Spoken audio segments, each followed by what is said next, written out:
നമ്മളിപ്പോൾ ഇൻസ്റ്റഗ്രാം ഒക്കെ തുറന്നാൽ ചില ഡോക്ടേഴ്സിൻ്റെയും ഡോക്ടേഴ്സ് അല്ലാതെ നോൺ മെഡിക്കോസിൻ്റെയും ഒക്കെ പേജസിൽ വരാറുണ്ട് ഈ 3 സപ്ലിമെന്റ്സ് കഴിച്ചാൽ നിങ്ങൾക്ക് എന്നും 18 വയസ്സേ തോന്നിക്കൂ എന്ന് പറഞ്ഞിട്ട്.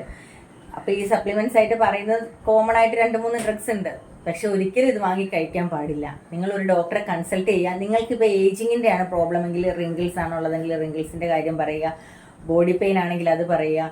നിങ്ങൾക്ക് അങ്ങനെ എന്താണോ നിങ്ങളുടെ ഡിഫിക്കൽറ്റി എന്നുള്ളത് അത് ഡോക്ടറോട് പറഞ്ഞ് അതിന് മാത്രം ട്രീറ്റ് ചെയ്യുക. അല്ലാതെ ഒരു സപ്ലിമെൻറ്റ് 3 എണ്ണം അല്ല 100 എണ്ണം കഴിച്ചാലും നമ്മൾക്ക് എന്നും 18 വയസ്സായിട്ടിരിക്കാൻ പോകുന്നില്ല.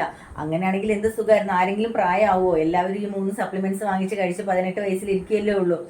അപ്പോൾ എല്ലാ അഡ്വർടൈസ്മെൻറ്റിനും പിന്നിലുള്ള ഒരു ലോജിക്ക് നമ്മൾ ചിന്തിക്കുക. അപ്പം നമ്മളുടെ ബോഡിയിലേക്ക് എന്തെടുക്കണം എന്ന് തീരുമാനിക്കുന്നത് നമ്മൾ കൺസൾട്ട് ചെയ്യുന്ന ഡോക്ടറും മാത്രമാണ്. ഹെൽത്തി ആയിട്ടുള്ള ഒരു സൊസൈറ്റി ഉണ്ടാവാൻ വേണ്ടിയിട്ടാണ് ഈ പറയുന്നത്. അപ്പോൾ ഇത്തരം യൂസ്ഫുൾ ഇൻഫർമേഷൻസിന് വേണ്ടിയിട്ട് എൻ്റെ ചാനൽ ഒന്ന് സബ്സ്ക്രൈബ് ചെയ്യുക. Thanks for watching. Bye from Asha.